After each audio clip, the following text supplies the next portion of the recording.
this is an iHeart podcast. Guaranteed human. You're listening to a podcast, so you're doing something else too, like maybe scrolling home listings on Redfin, saving places you like without thinking you'll get them, because that's what house hunting has become. But Redfin isn't built for endless browsing. It's built to help you find and own a home. Redfin agents close twice as many deals as other agents, which means when you find a place you love, you've got a real shot at getting it. Redfin helps turn saved listings into real addresses. Get started at redfin.com. Own the dream.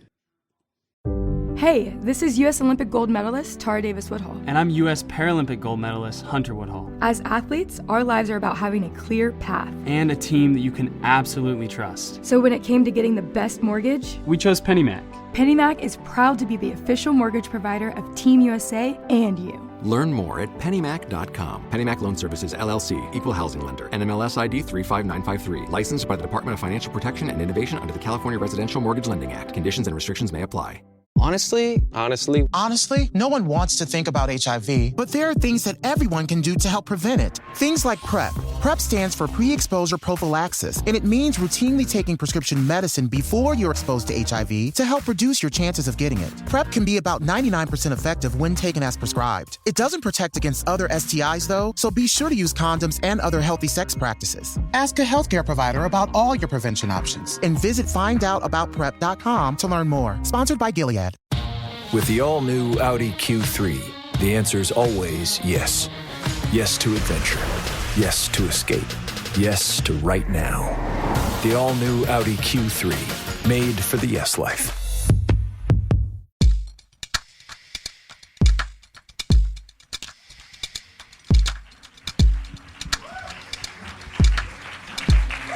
Microphone. It works. Hey, everybody. I'm Robert Evans. I don't know if you knew that. I didn't butcher this introduction quite as bad as I habitually am supposed to, so I apologize for that. I know that's why you all came. I'm very excited today because we have both a subject that's really fun and a guest who I love and have been a fan of since forever. David X. Cohen was a writer on The Simpsons, where he penned such episodes as Itchy and Scratchy and Poochie, which one of the best episodes of the show ever made, 22 short films about Springfield, and coined the word cromulent, and then went on to be an executive producer and the head writer for Futurama, which is like a huge chunk of my childhood. I'm sure a lot of people's childhoods here. So David, you want to come on out?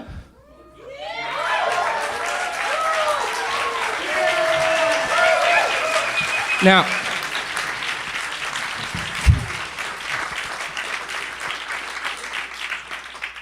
to give you y'all an idea about what a good sport David is, when he agreed to be in the show, I said, we have this weird thing we do with machetes and bread products. Are you okay playing what is essentially tennis? And he said, yeah. So we'll be getting to that later. Not just I was on the high school tennis team, on a very bad team, but on the tennis team. So I'm planning to take it extremely seriously and beat you badly. It's going to be a great night. David, how are you doing today? Very good. A little tired. We did 2 different Futurama-related shows in the past 24 hours. So. Well, today I have something that is not related to Futurama. Oh, I'll see you later. When you were a kid, did you ever read Soldier of Fortune magazine? I did not read Soldier of Fortune magazine. I read Mad magazine. Is it similar? A lot of anger went into both, but probably more into Soldier of Fortune, and a very specific kind of anger. So we're obviously in this place as a nation right now where recklessly bad journalism has done a huge amount of damage to the body politic, and we're all kind of grappling with what that means. But even within the context of things like the Epoch Times and Breitbart News, Soldier of Fortune stands out as maybe the most reckless magazine anyone ever printed. And this may be a foolish question, but on behalf of the audience as well, Is it still going strong? Are they printing the magazine still? I remember it from when I was a kid. Is it still going? Printing, no. Okay. It still exists, and we'll cover that at the end. Right. But it's not at its heyday. But in its heyday, I think this magazine may have directly killed more people than any other magazine. Wow. Yeah. A lot of people, like so many more than you're going to expect. Are you ready to learn about Soldier of Fortune magazine? I am. I'm bracing myself. Sounds pretty grim. Now, before we can talk about Soldier of Fortune, we have to talk a little bit about the man who created it, a near legendary figure named Robert K. Brown. So, that's the origin man. And then you're named after him? Is that? Yes. Okay. Yeah. Yeah. They just, there were a couple of other Roberts in between me and him, so I got an E last name. I mean, you two are the two main ones, I think. Yeah. Now, Robert Brown was born on November 2nd, 1932, in Monroe, Michigan. And I've been able to find vanishingly little about his early life until he entered college in 1950. At the time, there was a draft going on, and Brown saw some sort of military service as inevitable. And so he decided he'd rather be a fighter pilot than anything, and he joined Air Force ROTC to try to make that happen. So, pretty normal beginning for a kid in the 50s so far. Good start. Yeah, fine start. He wound up having some behavioral difficulties in college and was forced to transfer in 1953 to the University of Colorado because, in his words, the dean and I agreed it was best I leave Michigan State.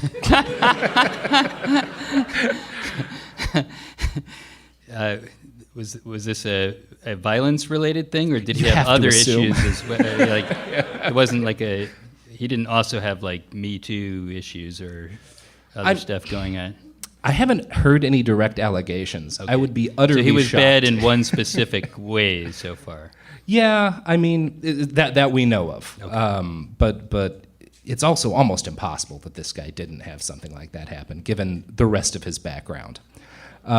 So due to a mix of his new college's policies and his bad eyesight, Brown eventually had to accept that he was not going to become a fighter pilot. So a little bit of tragedy early on. So he joins the Marine Corps Reserve instead.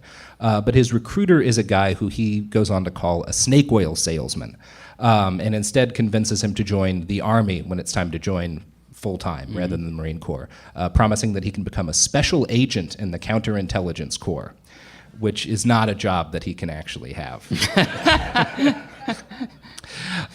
So this was a bald-faced lie, as are most things that military recruiters tell young children. But fantasizing about platinum blondes and Cadillac convertibles, Brown agreed and signed on the dotted line. And by the way, has anyone seen the current round of ads for joining the military? Because I think they're all portrayed as video games, literally like 3D graphics, and they're using like classic rock songs too. Like I don't know if they're also trying to get my generation to also sign up, but they really make it look really fun. I have to say, I'm excited. It's pretty tempting. I'm excited for the next round of ads that they set to Fortunate Son. Like let's just go ahead and careen into the death of irony. And, yeah. So, Robert Brown winds up in the Army in October of 1954, and he loves it, particularly the shooting guns part. Spoilers, this guy's kind of a big gun dude, which I know is a real surprise. So the whole experience of basic training convinced him for the rest of his life that the draft was a really good idea that never should have been discontinued. So some people may disagree with that. It's a strong take. Once Robert graduated from training, he was informed that the special agent job that he was promised was actually clerk analyst, which he considered to basically be secretary work. So he signs up to be James Bond, and he gets a job shuffling papers. Yeah. That would be a good character to add to James Bond, the guy who slips the razors into the letters in the mailroom or something like that. What letter of the alphabet's not claimed for a character in James Bond? M, mail, no M. No, we've got an M. I? E, envelope? E. Envelope. Yeah, I think we've got an E. Envelope. Robert was profoundly bad at this job, and he failed the training course for it 4 times, which I'm not sure how you do that. It was the alphabet. When he did eventually finally graduate, he found the idea of doing the work itself hateful because it didn't involve shooting anybody. So instead, he decided to go to officer candidate school in order to escape the tedium of desk work. He graduated and would later brag of 2 major accomplishments in this period. He received more demerits than any other member of his class, and he was the best shot with a heavy machine gun. So that's good, yeah. The guy with behavior problems is real good at shooting. So, we're on a good path so far. I'm feeling optimistic about this guy. So, is this, he sort of was going postal, basically, except he didn't. It was before the term existed. He was a trendsetter in that way, I guess, right? And he found the one career. Postal worker's a bad name. Yeah. It's very good for all of us he didn't become a postal worker, although bad for all of us that he got into journalism. So, yeah. Brown's dreams of daring do in the Army were initially cut short when his father died. He opted for a stateside job in Wisconsin and worked a cushy desk gig so he could help his family. He left active service in 1957, having failed to see any action, and he spent the next few years in the Army Reserves. Robert had fallen in love with the idea of being a soldier, but was frustrated by the lack of violence he'd actually experienced. But then, luckily for Robert, Fidel Castro launched a rebellion against the dictatorial rule of Fulgencio Batista, providing Robert Brown with an opportunity. And as weird as it is for a guy who's like the founder of like this weird chunk of the conservative media today, Robert Brown became a pro-Castro activist and like spent time illegally smuggling machine guns to Cuban revolutionaries and stuff. So that's cool. Carry on.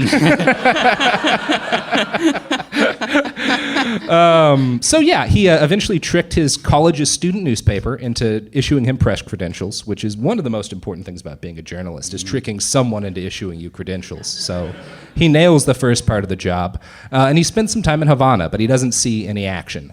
And he gets repeatedly invited by people he meets in Havana to go attend these other civil wars that are brewing all throughout Latin America, but he keeps missing out on them. So he just is...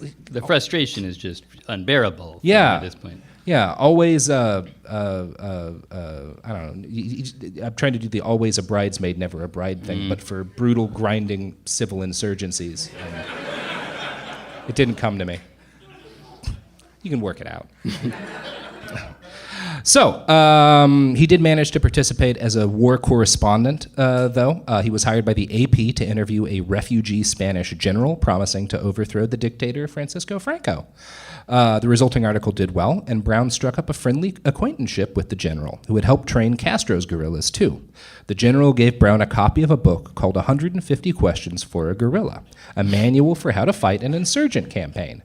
Robert Brown instantly saw dollar signs and opened a publishing company to translate the book into English and sell it in the USA. And was he a good writer? Like, was he actually competent in that? Yeah, I would say he was competent. He was good at what he was trying to do. He accomplished his goals. Yeah. Maybe I should try that career. I mean, I have an idea for a magazine. Robert worked as a journalist for a little while, writing mainly for Guns magazine, very august publication. And what was the magazine about? And similar publications. But as the Vietnam War kicked off for the United States in the 60s, Brown found himself drawn back to his dreams of getting shot at. That's his goal. Well, if you're getting shot at, that gives you an excuse to shoot at, to shoot back, right? Exactly. So I can see why you would want to get shot at. It's every man who wants to shoot someone's dream. Right. So, Brown rejoined active duty. He became a Green Beret, and he served from 1968 to 1969. He was wounded badly in a mortar attack and was kicked out of the Green Berets for reasons that are never really adequately explained. But he did have a good reputation as a leader. One of his comrades, a medic, said this about him decades later. He was the kind of guy you wanted as your CO in Vietnam. He really stuck his neck out for the people he was in charge of. So. And he got shot in it. And he got shot in it. So, Brown was a pretty good soldier. He eventually retired as a lieutenant colonel, but sadly, for him at least, the Vietnam War did not end well for the United States. Brown returned home to a nation that widely considered the war he'd nearly died in to be a colossal waste of money and lives and everything it can be a waste of. It wasn't a great call. Many protesters called soldiers like him baby killers, and Brown quickly recognized that he was part of a new generation of retired warrior who was increasingly isolated from mainstream American society. He'd been a kid during World War II, and that had been very celebrated as a collective endeavor.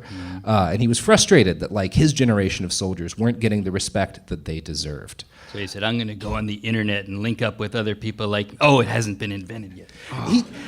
You kind of spoil it, because this guy does create the dark web accidentally. Yeah. Just in magazine form. Yeah. I mean, it's what I would have done, I guess. I'm just channeling. Yeah. He finds himself like frustrated that he's not getting enough respect, that veterans aren't getting what he sees as enough respect, frustrated that America is on this new peacenik trend and not willing to go to war as often as he wants it to. And so, like a rational, sane person, he goes on vacation around several civil wars in Africa. What do you do? So, after a couple of years of living as a war tourist in places... Is that a real thing? I mean, I've done a little bit of that. I know some... I have... I won't name names, but I have a friend who's a disaster tourist who, they'll go Fukushima hotel rooms in Japan are going to be really cheap next week. You know what I mean?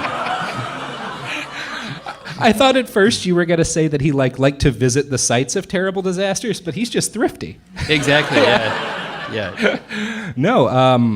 I've worked in war zones and stuff, and there's elements of it that verge on uncomfortable tourism. The hotels in Iraq are incredibly cheap and very nice. But yeah.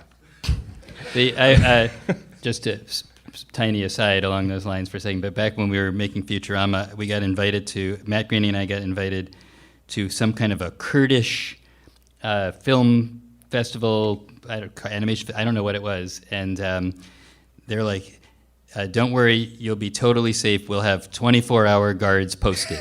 And I mean, that's nothing makes me feel less safe than knowing I need 24-hour guard posted. Oh, man. Yeah. I mean, they probably would have sent you guys to Erbil. It's a nice city. But yeah, I mean, there's AK-47s all over. Less than here. I'm going to be honest. You're not going to a place with more guns. No. I did have, the second time I flew into Iraq, I had left a single round of 9mm in my bag. And as we arrive at the airport in Iraq, they find it. And none of the airports that I scanned it through had found it. None of them had an issue. But they search all your stuff when you land in Iraq. And they were so angry. And I kept looking over to my photographer being like, are they really worried we're going to bring one extra bullet into Iraq? This is going to tip it?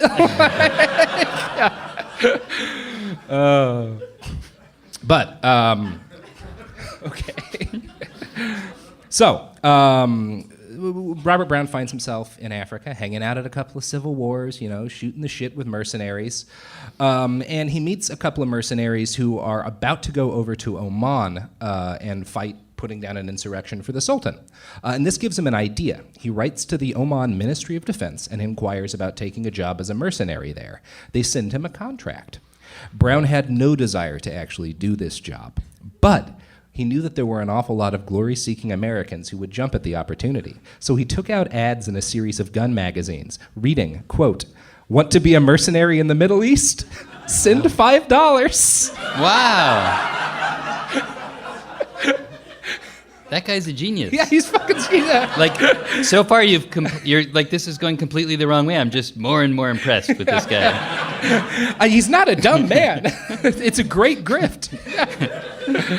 So, hundreds of Americans send in $5 for a chance to be a mercenary in the Middle East. He basically just Xeroxed the contract. He'd mail it out to people who sent him the money. He makes $10,000. And it's unlikely that any of his clients actually wound up fighting in Oman. One has to assume that most men who volunteer to join a war effort based on an ad in a magazine are not particularly qualified soldiers.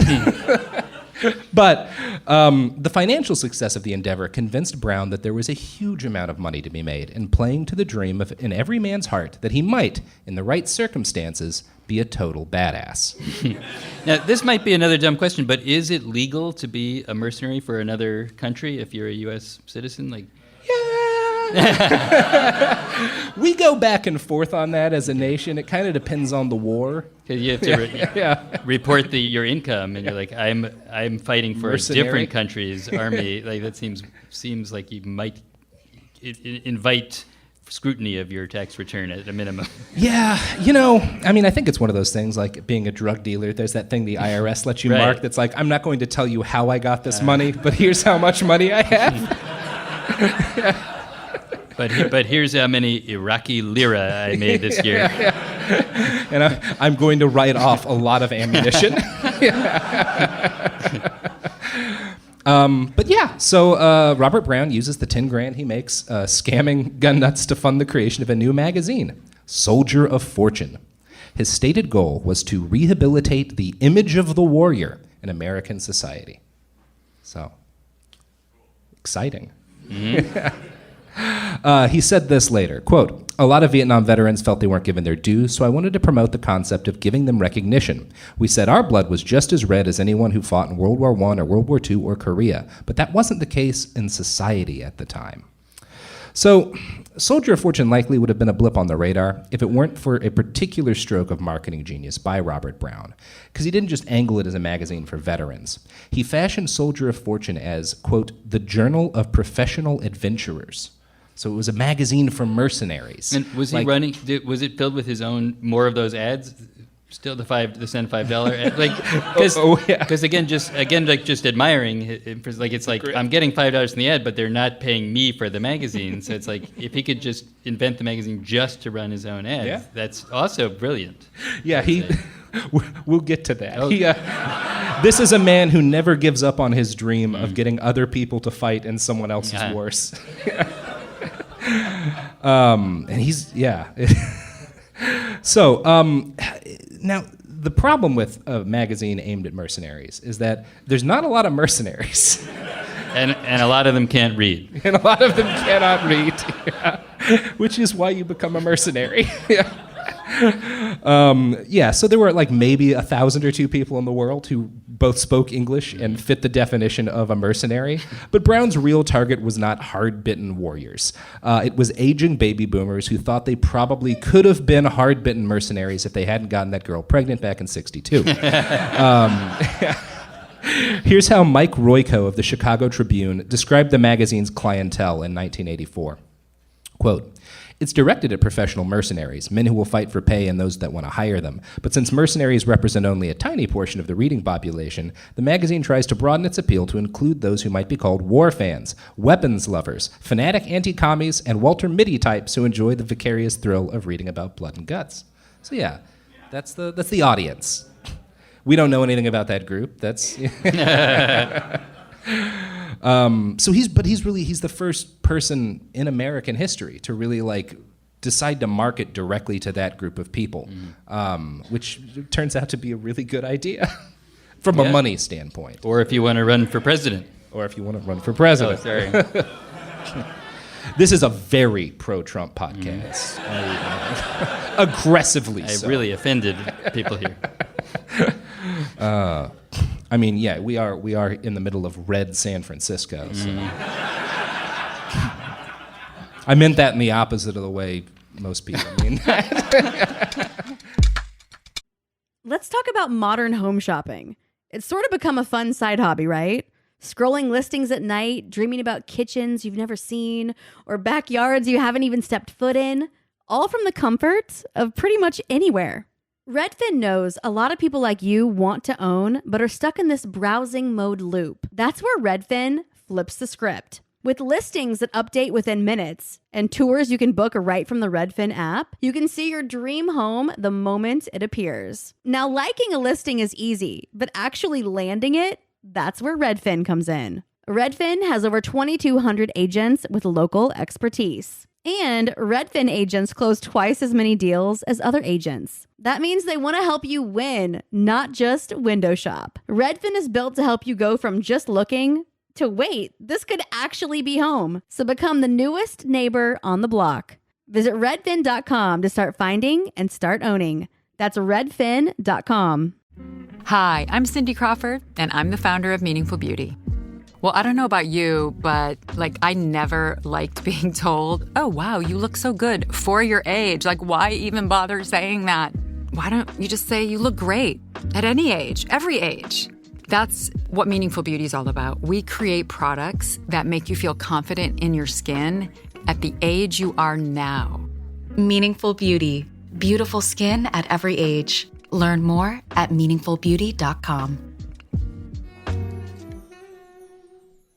You've never been one to settle. Stand down or stand still. You're a lifelong learner, energized by excellence. There's a fire inside you can't ignore.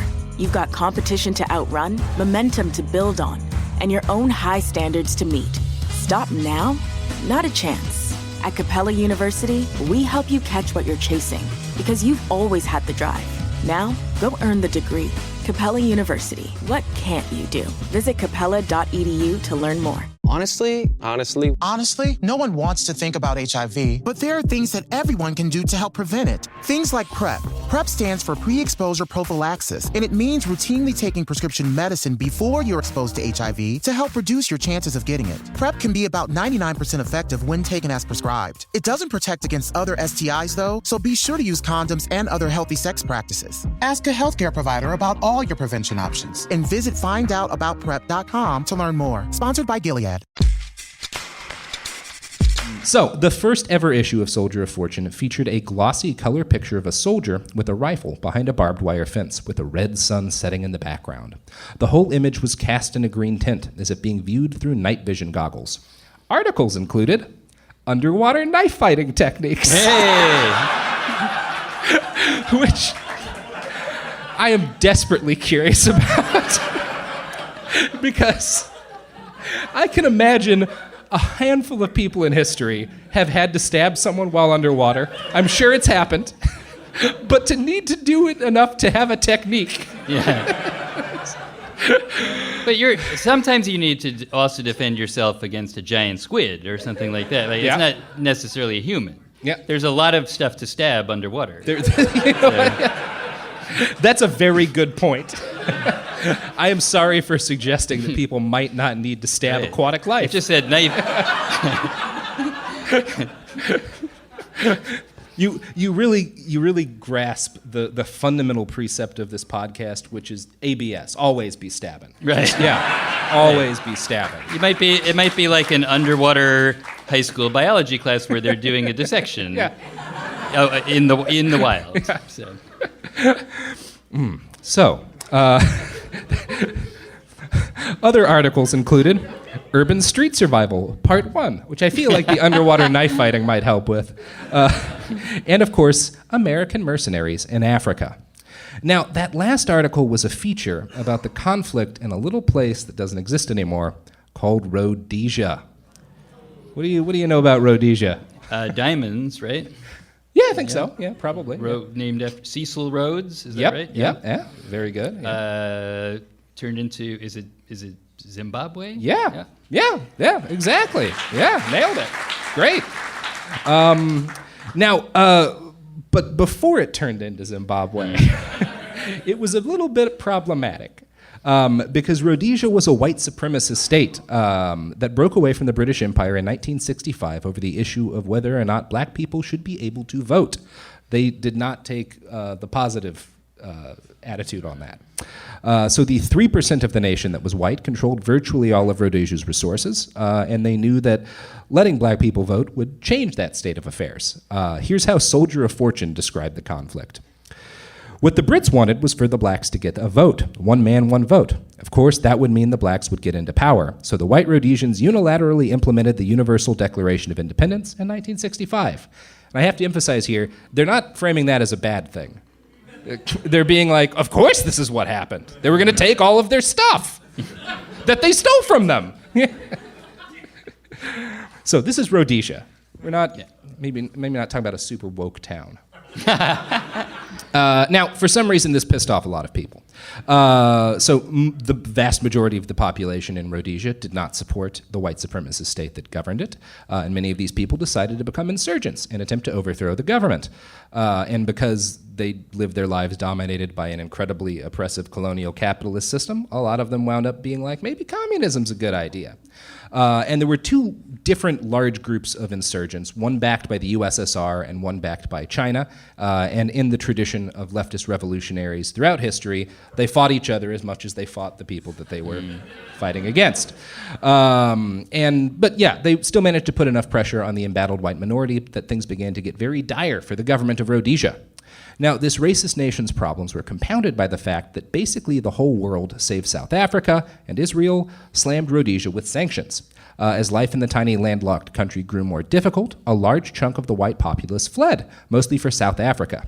Stuck between a rock and a hard place, the Rhodesian government decided to turn their national struggle into a cause célèbre for the racist people in the world. Well, good for them. Yeah, that's smart. Let's crowdfund our vicious war of colonial oppression. No one's tried it yet. So that's what they did. Now, they didn't frame it as a racist crusade. I earned 50 blood diamonds this year. That's my tax return for that particular event. Just a sack of gore and crusted They withheld 5 blood diamonds. Yeah. So, Rhodesia was intelligent enough to that, like, we can't just say we want help fighting our super racist war of racism. So, being somewhat canny, they decided to frame what they were doing as a battle against communism. Prime Minister Ian Smith called his nation the ultimate bastion against communism on the African continent. Mainstream American conservatives tended to embrace this idea. William F. Buckley organized the Friends of Rhodesian Independence campaign, which worked to spread propaganda to Americans about what a neat place Rhodesia really was. But no single publication did as much to popularize the Rhodesian cause as Soldier of Fortune magazine. Starting in 1975, they ran a series of lurid articles about the American volunteers fighting in Rhodesia. Interviews with these men focused on the failures of the United States to stop communism from getting a foothold in Africa, which was heightened after congressional Democrats had stopped the CIA from aiding fascists in Angola against the socialist regime there. One mercenary in that first issue complained, "The West isn't doing its job. The U.S. especially isn't doing its duty. If they're too scared to fight the communists, then people like me have to act independently. I consider it my duty to fight in Rhodesia. After Vietnam and Angola, we can't afford to lose any other countries." Now, did what's his last name again? Brown. I knew it was something complicated like that. Did he go to Rhodesia? Oh, yeah. He did, okay. I mean, it was some good war tourism there. Okay. Yeah, because they've got armored vehicles, so you're pretty safe. Stuff to see. Yeah. No, he loved him some Rhodesia. Okay, so he wasn't just writing from a distance. No, he sees a lot of war over the course of his life. Okay. All as somebody who gets to leave when they get bored or scared. Uh-huh. Yeah, which is the best way to see war. Like, I'm going to be honest. While Soldier of Fortune magazine did not throw out racial slurs, the racism in its Rhodesian coverage was really obvious. At one point, a mercenary was quoted as saying, "What we have here is an ideal core of white people who are able to raise the standard of living among the Africans. Without us, conditions will decline rapidly." Now, after Vietnam, the United States had probably the highest population of unemployed combat veterans in the world, and a few of those men joined the Rhodesian fighting effort and rose to high levels in its military establishment. But most volunteers were far from hardened operators. Instead, they were folks who'd missed out on their chance to fight in Vietnam and wanted desperately to experience combat. For these men, Soldier of Fortune published a series of articles written by Major Nick Lamprecht, the chief recruiting officer for the Rhodesian Army. He provided step-by-step advice for how they could apply to join and be flown out to the country to be inducted into the Army as conscripts. Lamprecht promised that the work would be difficult but rewarding, saying, "Rhodesia has many things to offer. Good Rhodesian beer, a friendly populace, and what I would describe as a free and easy, unhurried way of life. Lots of wide open spaces." It's fun to describe a friendly populace when you're trying to get people to fight a brutal anti-insurgent campaign. So, for years, Soldier of Fortune ran glossy recruiting articles with full-page spreads featuring the elite Rhodesian light infantry and Selous scouts locked in glorious combat. Some 400 American men were eventually induced to join the fight, mostly from Soldier of Fortune magazine articles. That's $2,000. That's $2,000. And as you might expect from men who join a war based on a magazine article, they were not very good at it. Most Rhodesian volunteers were people whose lives in the United States were not going super well. In 1979, one reporter noted, the majority found the routine too tough to last more than a few months. The desertion rate among American citizens who have joined the Rhodesian Army over the past 2 years is estimated to run about 80%. Wow. So the best case scenario is 80% of these guys are like, oh, this is horrible. I don't like war at all. What a mistake I've made. But a good number of them died. John... I mean, they joined the racist army. Like, they could have joined the army, and they joined the racist army. Like, so of the 20% that didn't desert, a lot of them died. Oh yeah. So we're talking about a small percent that didn't desert and didn't die. Yeah. Okay. Yeah. Not a lot of long-term veterans of the Rhodesian army out there. One day to retirement.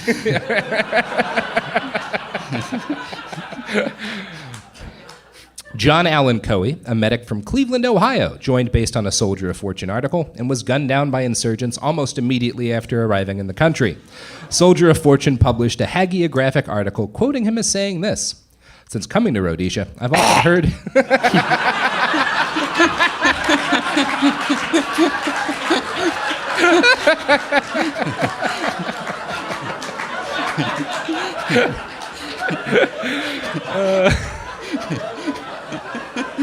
I don't even want to finish the quote now. Short interview.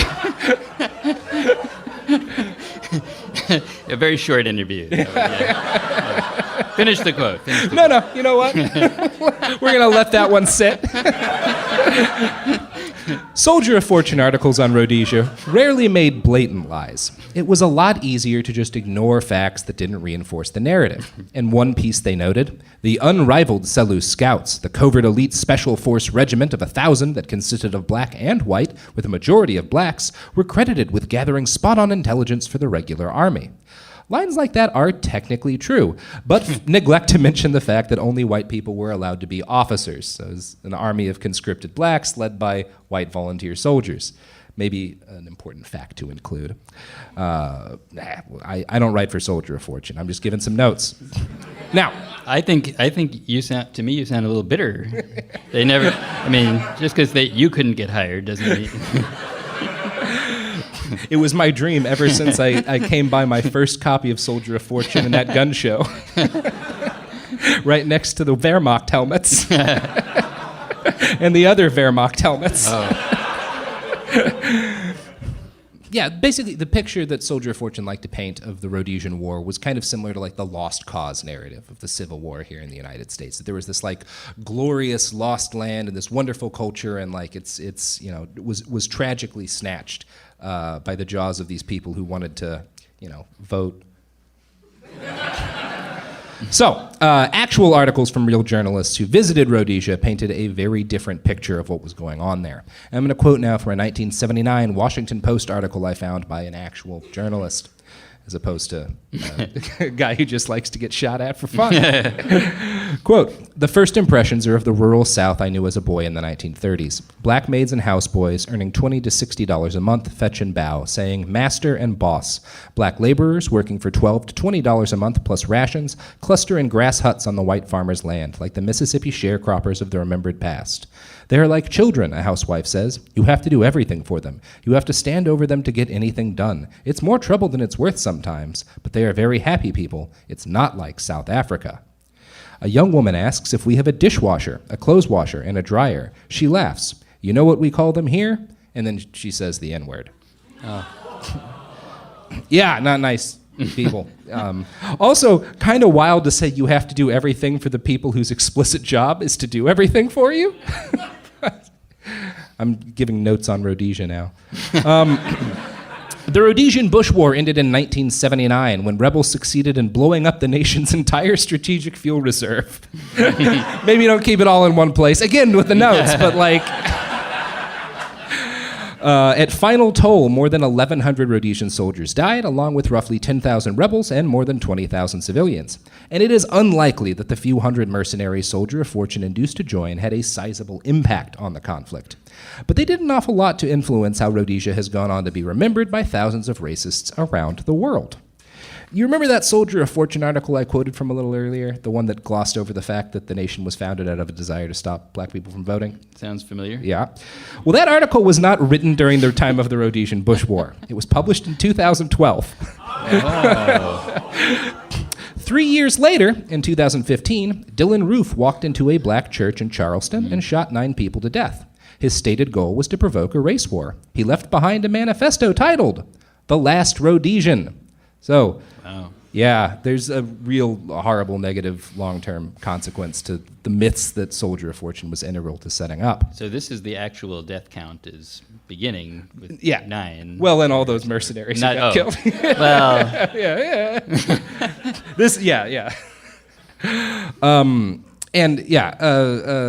I want to note too that like. Basically, like, the argument that Soldier of Fortune would make is that, like, well, Robert Mugabe took over Zimbabwe after Rhodesia fell, and he was terrible, and he was a monster. But that kind of neglects to mention that Mugabe wasn't a factor in, like, politics in the region until all of his predecessors were assassinated by the Rhodesian army. I don't know. Notes again. So, while the Rhodesian Bush War was a disaster for humanity, it was a great time for Robert Brown and his writers. They got to take a lot of trips to Rhodesia, drink that good beer, drive around in armored vehicles, shoot at people who were trying to vote. It was a cool time for him and his friends. Can you shoot an AK-47 while you have a big Oh, absolutely. Okay. Absolutely. And in fact, if you have the opportunity, it's almost required that you do so. Now, obviously, as you noted a little bit earlier, there are some legal questions about recruiting mercenaries to fight for a pariah state that the U.S. has under embargo. And the FBI did investigate into whether or not Soldier of Fortune was breaking the law by soliciting mercenaries. But they kind of got off on a technicality because the soldiers who joined to fight Rhodesia joined the Rhodesian army as regular troops. So they weren't legally mercenaries. So it was all fine. So that's cool. I'm just saying, if you decide to start your own soliciting mercenaries business to fight for a pariah state, keep that in mind. What you call things matters. So, by the end of the war, Soldier of Fortune subscription numbers were more than 100,000 people. And they had changed the name to Soldier of Signed Contract Magazine. Yeah. Signed legal contract. As long as there is a third party, we are not breaking any laws. That's pretty cool. As the 1970s rolled to an end, Brown continued to send his writers off to little wars all around the world. 6 of them would ultimately die covering stories he sent them off on. But he got to go to a lot of cool places. He focused primarily on struggles between communist and anti-communist forces, like the Civil War in Angola.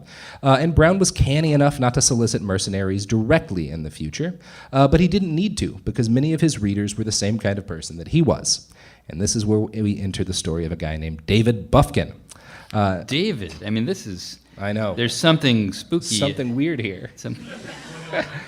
The worse David and Robert had a less fruitful collaboration than us. This David was a former crop duster who decided to become a mercenary recruiter when crop dusting got boring. So pretty normal career path. So after 40 years of crop dusting, you're saying, when it got boring?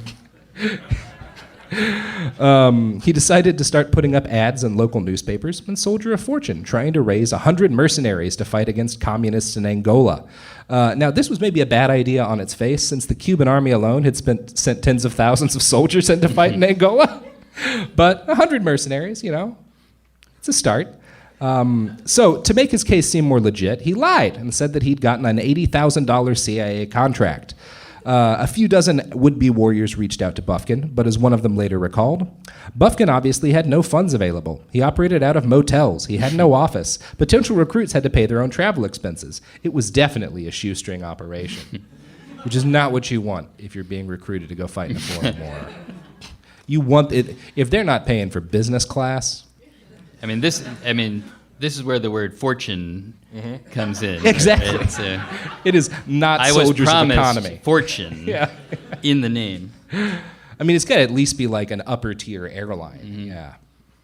Anyway, a few very dumb men did agree to go. One of them was former CIA officer George Bacon, who had read one of this guy's ads in Soldier of Fortune and decided to join the war effort. He was killed almost immediately. Daniel Gearhart, a 34-year-old Vietnam veteran in financial distress, also replied. His wife told him this was a terrible idea, but Bufkin managed to convince him, and soon he found himself over in Angola. He was captured immediately, without ever getting into combat. His wife and family begged Gerald Ford to do something, but resting your hopes on Gerald Ford was not anyone's, other than Richard Nixon one time. That was a biggie, though. That equaled 15 prisoners of war. Yeah, he did not come through for Gearhart. The government of Angola decided that what he'd done was a crime against their nation, and they executed him and a bunch of other mercenaries. He and George were not the first Soldier of Fortune readers to die as a result of the magazine's classified ad section, and they would not be the last. And of course, the fact that human beings were dying as a result of his magazine's classified ad section had no impact on Robert Brown whatsoever. I found a copy of the magazine from 1980, and I'd like to read you a handful of the different ads. Let's hear it.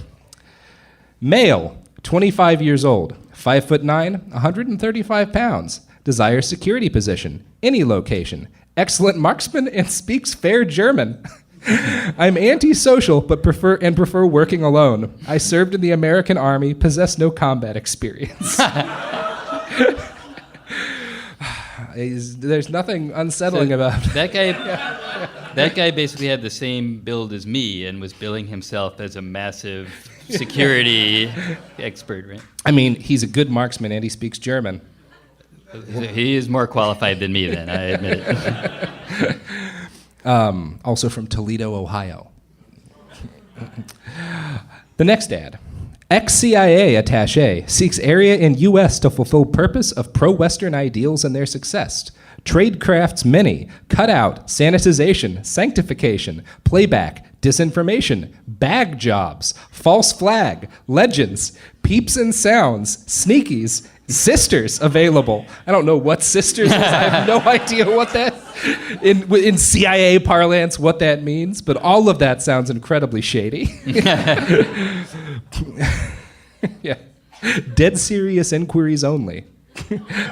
Contact Microdata Systems in Huntington Beach, California.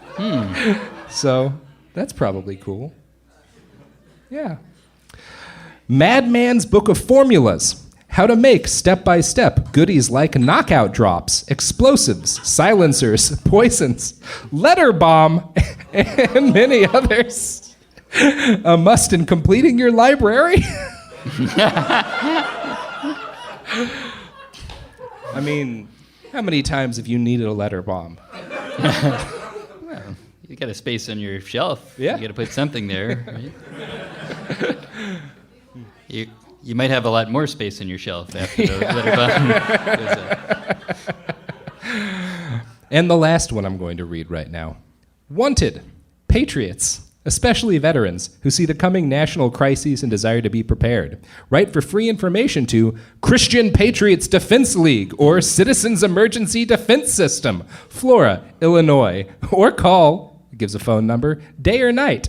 Attend weekend freedom festivals and conferences in June and September on a 55-acre estate. So that's good. Act now, time is short. The earlier ones, now these are just individuals posting random their ads, services. Yeah. Do we know what the outcomes of any of these? Not of these. We'll get into some of the some of the. Are they looking to be hitmen or what is that? Yes. Is Yep. that okay. Yeah. So the slogan for Soldier of Fortune, displayed in vibrant color on a poster in their Boulder, Colorado office was, "Killing is our business, and business is good."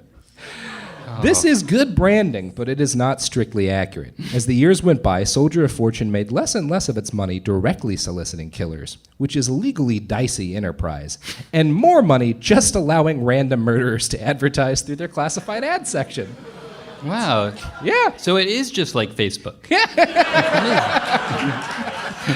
It's a little more ethical than Facebook, but yes, essentially. You know, you can say this for Soldier of Fortune. It didn't start any genocides. Let's talk about modern home shopping. It's sort of become a fun side hobby, right? Scrolling listings at night, dreaming about kitchens you've never seen, or backyards you haven't even stepped foot in, all from the comfort of pretty much anywhere.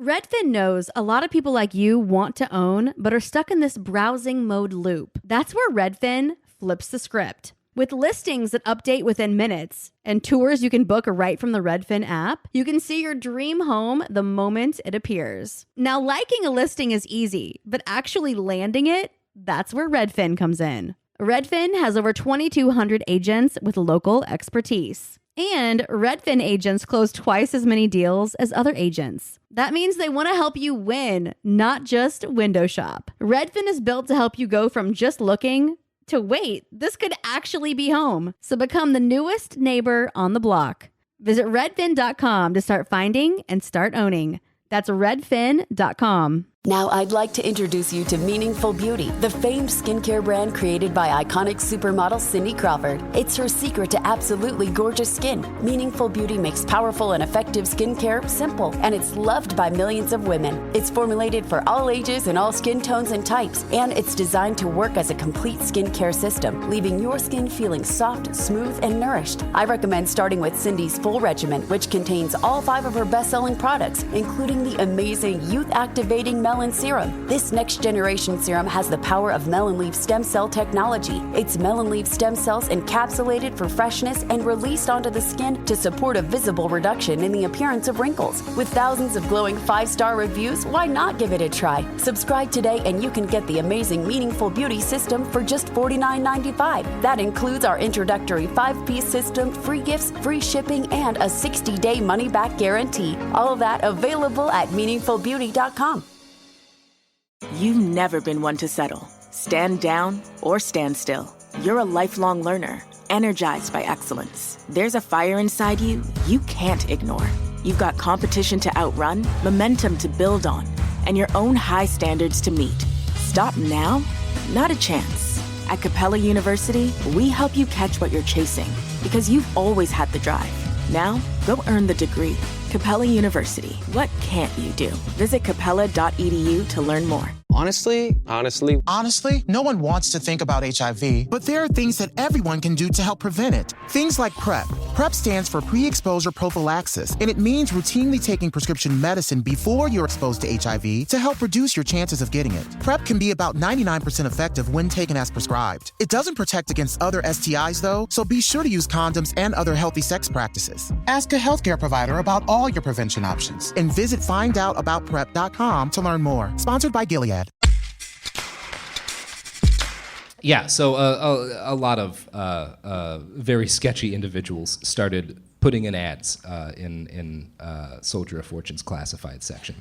One of them was a Knoxville, Tennessee nightclub operator and former prison guard named Richard Michael Savage, which is the name you'd expect for the story I'm about to tell.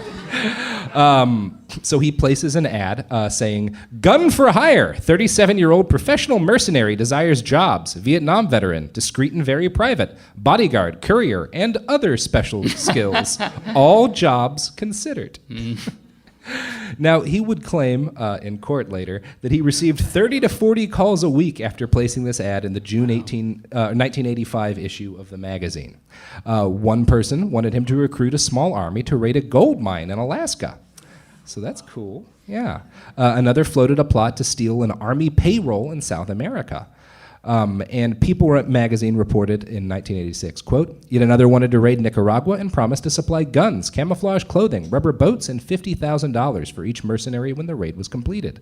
Savage was enthusiastic about every harebrained scheme he heard, but ultimately was persuaded to concentrate on murder. So, if the caller sounded discreet, Savage would ask for a round-trip airline ticket and $1,000. The two would meet face-to-face, then feel each other out in a minute of death until each was certain of the other's credentials." And in a way, Robert Brown had succeeded in creating a primitive version of the dark web. But while every hitman on the dark web is just an FBI agent, the men who advertised in Soldier of Fortune were actually willing to commit murder on strangers. Savage took a job to kill a guy named Richard Braun, a man in Atlanta. He and two triggermen, who he also recruited through Soldier of Fortune magazine, ambushed Braun and his teenage son with a Mac-11. They killed Braun and wounded his boy. 4 months after this, Savage was hired to kill Anita Spearman of Palm Beach, Florida. He subcontracted this hit out to yet another Soldier of Fortune reader, a guy named Doutre. Doutre and Savage were paid $20,000 to the hit by Spearman's husband, who was also a big fan of Soldier of Fortune magazine. Yeah. Another hitman was Texas trucker John Hearn. In 1984, he ran an ad in 4 issues of the magazine looking for high-risk assessments, U.S. or overseas. So many people called Hearn that he had to hire an answering service to handle all the demands. 90% of his callers wanted him to commit some kind of crime, ranging from bombings and jailbreaks to simple assault. He received 3 to 5 contract murder requests every single day, which says a lot about the readers of Soldier of Fortune. A random dude in a magazine's willing to kill people? I got people I want killed. In February 1985, Hearn took on the job of murdering Sandra Black. Her husband paid him $10,000 to shoot his wife to death. Are you noticing a pattern here? Yeah. A few months later, when he was hired by another Soldier of Fortune reader to kill 2 other people, and then he was caught shortly after that. He was tried, and he insisted that he never would have gotten started as a hitman if it weren't for Soldier of Fortune magazine. And normally, I'm hesitant when people blame a magazine for murder, but might be a point here. Richard Savage was also caught by the law, and he too squealed on Soldier of Fortune magazine, and a deluge of news coverage hit the magazine. Robert Brown denied any responsibility for the deaths. He ordered his executive editor to make this statement: "We're as culpable as any newspaper which accepts an ad from a used car salesman and doesn't go check on the condition of the brakes." What are you going to do?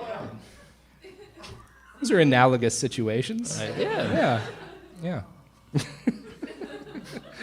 Still, Brown was wise enough. Sometimes you do see the car that says it comes fully loaded. Mm-hmm. That's similar. Yeah. That was pretty bad, sorry. Now, Brown was wise enough to stop running ads for murderers in 1986, mainly because of the legal complications. But if he felt any guilt over all of the deaths, he did not show it, describing his career this way in a 1986 editorial. "For the last decade, I've hunted terrorists with the Rhodesian African rifles and fired up a Russian fort in Afghanistan with a Mujahideen. Between firefights, takeovers, and insurgencies, I managed to put out a magazine." He's a pretty cool guy. He also managed to get sued by Richard Braun's sons for his role in their father's murder. They were awarded $4.3 million in civil judgments, which were upheld by a U.S. Court of Appeals in 1992. The New York Times wrote this about the case. The 11th Circuit panel said, however, that while the advertisement in the Texas case was facially innocuous and ambiguous in its message, Mr. Savage's advertisement clearly conveyed that he was ready, willing, and able to use his gun to commit crimes. When the list of legitimate jobs, i.e. bodyguard and courier, is followed by other special skills and all jobs considered, the implication is clear that the advertiser would consider illegal jobs, the panel said. The publisher could recognize the offer of criminal activity as readily and as its readers obviously did. So, court makes a good call, and Brown winds up settling with the Braun family for $200,000, which is not enough.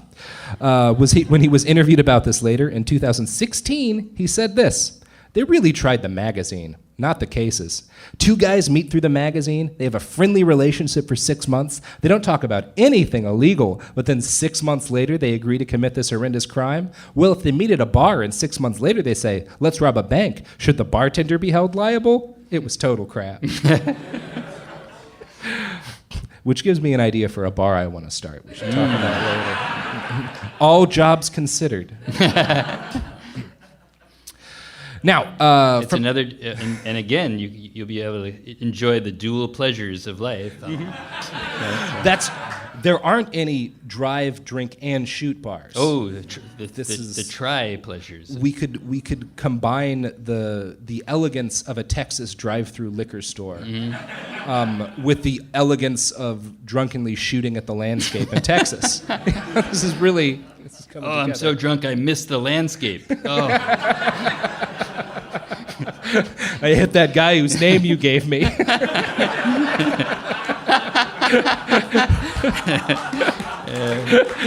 I feel like we'd make more than $200,000 before they finally got us. Yeah.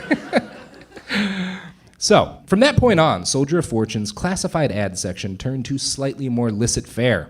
They sold mail-order brides, bounty hunter training manuals, secrets of the ninja lessons, Nazi surplus gear, machine guns, silencers, and sniper rifles. Soldier of Fortune also did a brisk business in selling the kinds of t-shirts that are all too common in randomly generated Facebook ads today. Shirts with slogans like, "Happiness is a confirmed kill. There are few social problems that cannot be solved by the proper application of high explosives." And the ever-popular, "Kill them all and let God sort them out." Yes.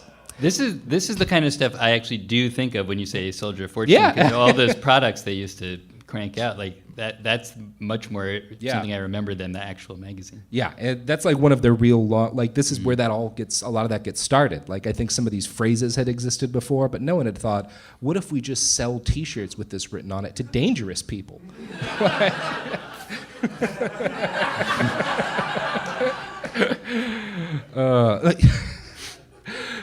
Going back to Iraq, there's a lot of random mercenaries you encounter in Erbil, and there was this. I was buying carpets with my photographer, and one of the guys we see, like standing in the middle of the bazaar, is just like this tall white guy in his early 20s with a beard and a T-shirt that has written in red letters, "I'm just here for the violence." Oh. It's like, don't wear the shirt here, man.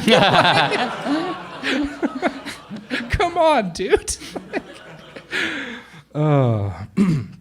So, Soldier of Fortune also contributed to the birth of the needlessly aggressive sticker industry, selling door stickers labeled, "Is there life after death? Trespass here and find out.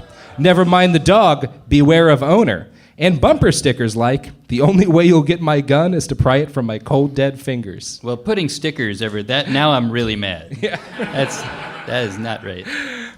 One of the things that's funny about that last one, one of the best scenes in the original Red Dawn movie is like when the Russians invade, you see the back of this guy's truck that says, "The only way you'll get my gun is if you pry it from my cold dead hands," and then he's lying dead behind the truck because the Russian army shot him to death. And ironically enough, what was it? I forget what his first name is. Milch, the guy who wrote Red Dawn, was like the focus of a massive feature article in Soldier of Fortune, where he showed that he had no understanding of the irony of that scene. So, Soldier of Fortune continued to play host to a series of classic articles for the modern man who's pretty sure he could have been Conan the Barbarian if a few cards had landed differently. And I think the single best example of this magazine's content is the classic article, "Secrets of Modern Battle Axe Fighting." It was by Jeff Cooper. Wait, on dry land? Yeah. Okay. With any artist knows you have to branch out, you know? You start teaching people how to knife fight an alligator, but eventually... You don't use that type of battle axe in a high humidity situation. A battle axe underwater? Are you mad? The article opens with the author announcing that, for reasons that are never made clear, he has won an award that just happens to be a hand-forged Norse battle axe. Being the kind of man who writes for Soldier of Fortune, Jeff Cooper decided that he desperately needed to know how to kill people with this axe. Unfortunately, the only manuals he could find on the matter were written in Old Norse and did not contain much in the way of details as to how to have an axe fight. There was a famous one I had written by Gary Gygax. I think a lot of death could have been averted if some of these guys could have just been given Dungeons and Dragons books. Yeah. This is the healthy way to deal with these impulses. So Jeff gets his axe, realizes there's no good books on how to fight with axes, and he and a friend decide to spend the afternoon inventing a modern science of battle axe fighting by jabbing vaguely at hay bales in an empty field. David, I want you to take a look at one of the insert pages from this. How would you describe those pictures? It looks like a man viciously attacking a bale of hay, and to the point that he's drooling with pleasure. Yeah. He's wearing the kind of hat that like everyone's grandfather wears when they move permanently to Florida.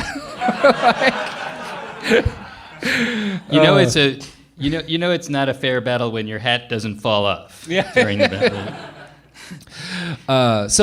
And I'll pass this out in a little bit when I get past this paragraph. This is worth seeing. One shot wasn't enough. They had to show 6 almost identical shots. I mean, if you want to know how to fuck up a bale of hay with a Norse axe, there's no better place to go. Like, there really are no other sources. So, this new business was safer than soliciting hitmen and mercenaries.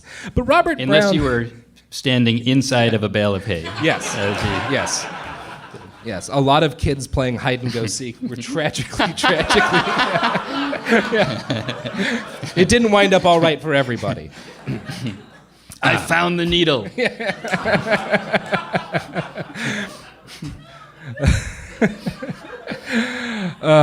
So Robert Brown was not satisfied, though, with running a safe, profitable magazine filled with ridiculous axe-fighting articles. No, he still was desperately addicted to war tourism. And the primary purpose of Soldier of Fortune magazine throughout its entire run was to enable his habit. Throughout the mid-1980s, Robert Brown and his magazine got increasingly involved in the El Salvadorian Civil War. He visited for the first time in 1983 and spent several happy days fighting alongside a cadre of mercenaries and paramilitary fighters backing Roberto de Aubuson. De Aubuson was, in the words of the U.S. ambassador to El Salvador, a pathological killer who bragged about the need to exterminate 200 to 300,000 people in his own country. So Robert Brown's like, this is my dude. I'm going to hand this out. Pass it around.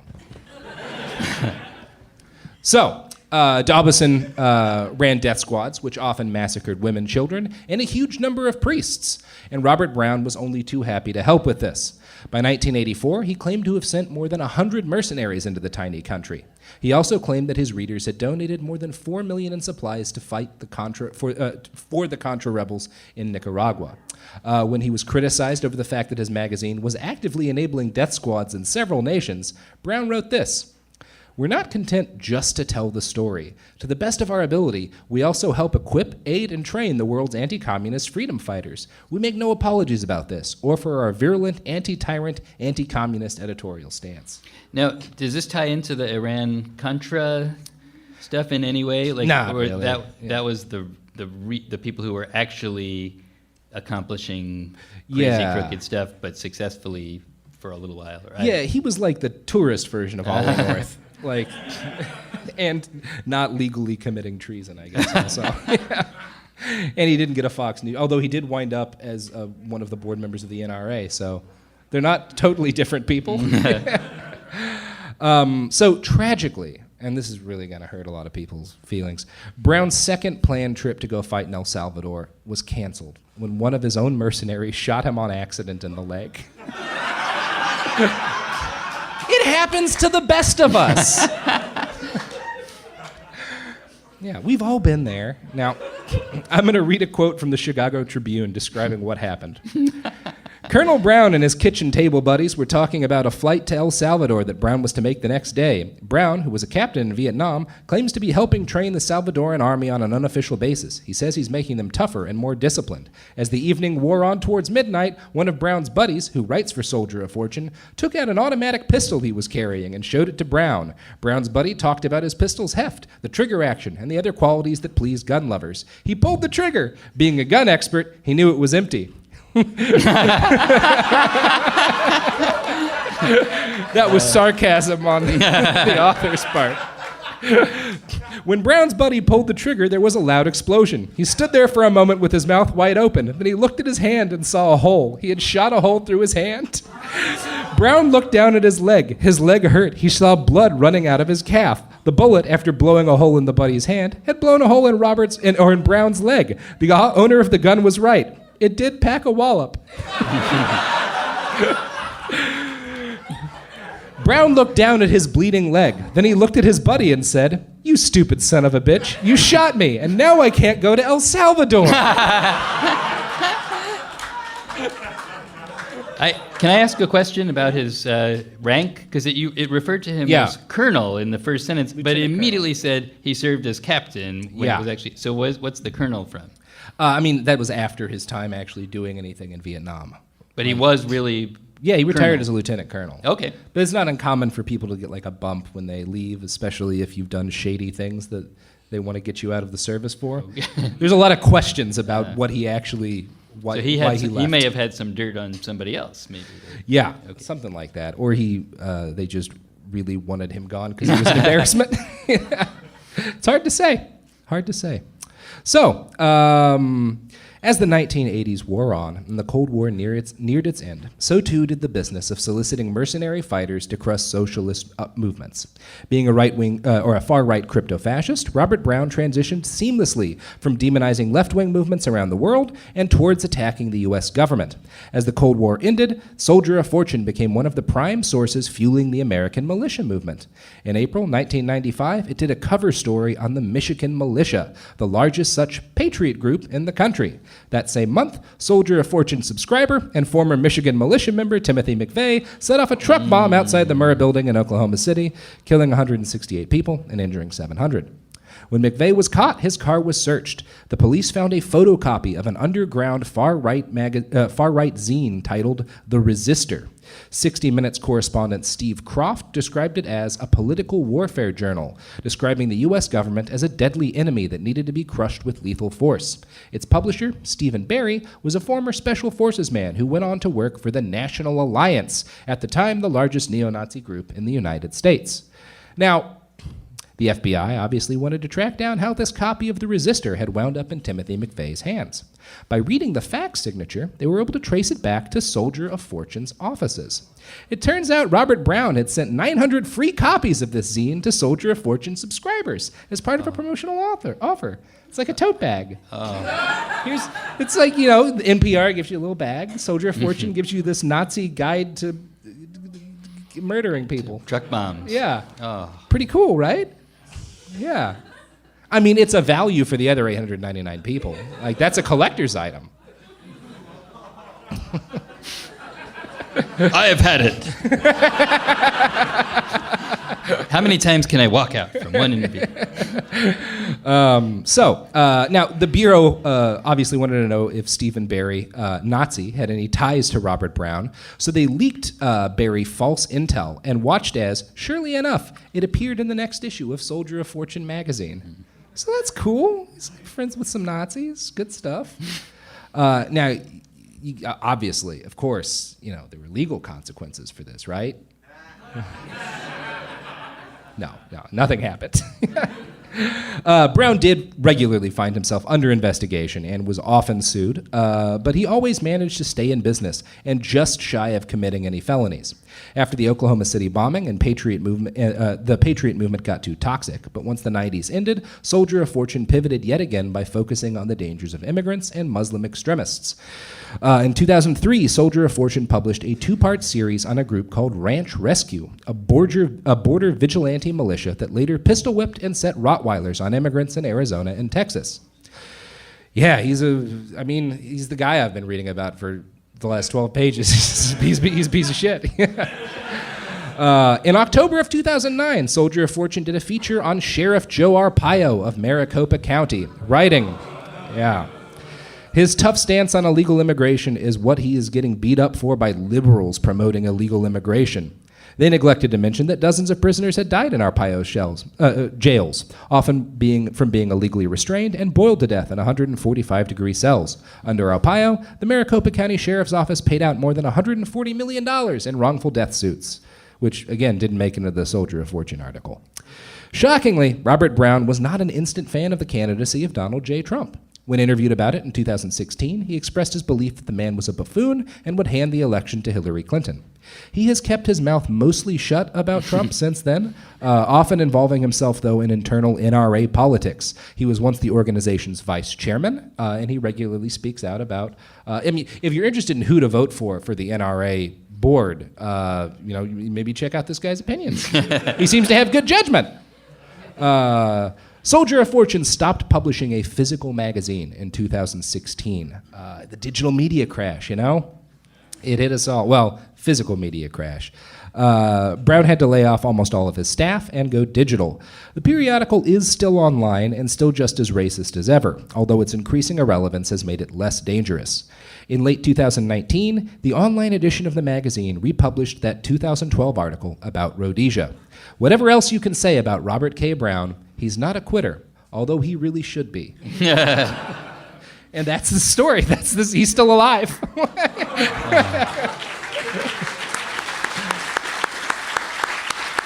So, David. You convinced me. For the first 90% of the interview, I was impressed, but by the end, I admit, the scale tilted a little bit. The center of gravity just got enough in favor of bastard. Yeah. So that's cool. It's way worse than I expected. Yeah, I have to say. It's kind of amazing. I didn't when you said it killed a bunch of people, I didn't see the 900 people truck bomb coming still. So yeah, it's a lot of things played into that, but Soldier of Fortune didn't help. So they look like they could use investors. And a new writing team, Well, Futurama's off the air. That's why I brought you here. One of my favorite quotes from Brown in modern day from a year ago is him being like, "I still think I have one more left in me." Good Lord. David, that's been the episode, but of course we can't conclude a live show without doing something reckless with machetes. I have not explained to you why we do this because I don't know how to. If you write jokes for a living, have you ever had a running joke that went on way longer than you could have possibly anticipated to the point where you can no longer explain how it started? No, we haven't, and bite my shiny metal ass. Now, I want to make a couple of safety notes. Safety is always very important. So I have only brought to this show the dullest and rustiest knives that I own. Well, now you're glad it's dull and rusty. Yeah, it'll keep that. Remember that. Dull and rusty, safe and trusty. That's the knife rule. Now, I think what we're going to do is we're going to play us a quick little round of tennis, and then we're going to hand some bagels out into the crowd. And you guys are going to basically act as a living skeet machine to, oh God, you brought a bag of them. Jesus. I told you it got out of hand. Now, as I said, I played tennis. I don't know what we're doing. What are the rules of this sport? I don't know the rules of tennis. All right, let's start. I am going to toss a bag of bagels underhanded towards you. A whole bag? Yeah, one at a time. A whole bag at a time. And you try to hit it as hard as you can. And then I'll say love serving love. I don't know what that means. Don't explain it. Am I trying to slice it or? Yeah. You just want to hit the thing I throw with as hard the sharp as you can. edge. With the absolutely. dull sharp edge. Yeah, absolutely. I'm not trying to hit it this way back to you. Topspin lob. You do whatever you want. Okay. But it's most fun to just really tear into that bag. Okay, that's what I'm going to do. All right. Always be stabbed. ABS. Again, always be stabbing. And again, because safety is incredibly important here, We're not starting with the bagels. We're starting with ultimate burger buns, because you don't want to like, you got to calibrate.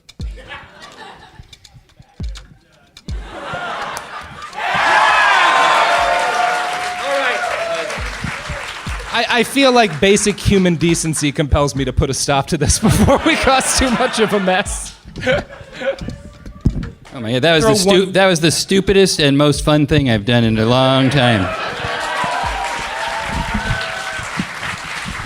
I'm talking about the interview part of the... Yeah. All right, that's the fucking episode. Have a good night. Drive home safe. Thank you so much, David. Really appreciate it.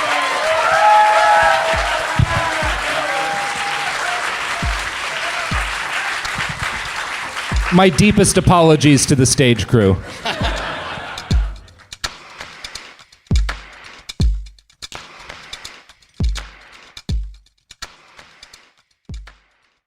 There's a difference between liking a house and actually getting it. Redfin is built to make up that difference and close the gap between finding and owning the home for you. Redfin agents close twice as many deals as other agents. So when you find a home you love, you're not a step behind when it comes to making an offer. That means less watching great homes disappear and more focus on the one you'll call home. Redfin helps turn saved listings into real addresses. Get started at redfin.com. Own the dream. Winter is in full swing, and Aleve is here to keep you moving. When the cold weather sets in, everyday aches and pains can linger, but Aleve's got your back. With up to 12 hours of body pain relief per dose, Aleve keeps you going with long-lasting body pain relief to get you through whatever the season might bring. On chilly days or cozy nights, Aleve gives you that long-lasting body pain relief you can count on this winter. So don't let body pain slow you down. Try Aleve. Use as directed for minor aches and pains. A BetterHelp ad. We get it. February is full of flowers, candy, and, of course, lots of talk about relationships. It can feel like everyone else has it all together in their love lives. But the truth is, we're all still figuring it out. Whether you're working on your marriage, navigating the dating apps, or prioritizing staying single, no matter where you are, you're right on time. Therapy can help you find your way and take some of the pressure off yourself so you can determine what you want, what feels heavy, and how you can feel lighter. Just a little bit of outside perspective from a professional can lead to new understanding and a lot of progress. So the next time you're feeling iffy about your love life, try therapy with BetterHelp and see where it takes you. And remember, you're right on time. Visit BetterHelp.com for 10% off. That's BetterHelp.com. This is Jacob Goldstein from What's Your Problem? When you buy business software from lots of vendors, the costs add up and it gets complicated and confusing. Odoo solves this. It's a single company that sells a suite of enterprise apps that handles everything from accounting to inventory to sales. Odoo is all connected on a single platform in a simple and affordable way. You can save money without missing out on the features you need. Check out Odoo at odoo.com. That's odoo.com. This is an iHeart podcast. Guaranteed human.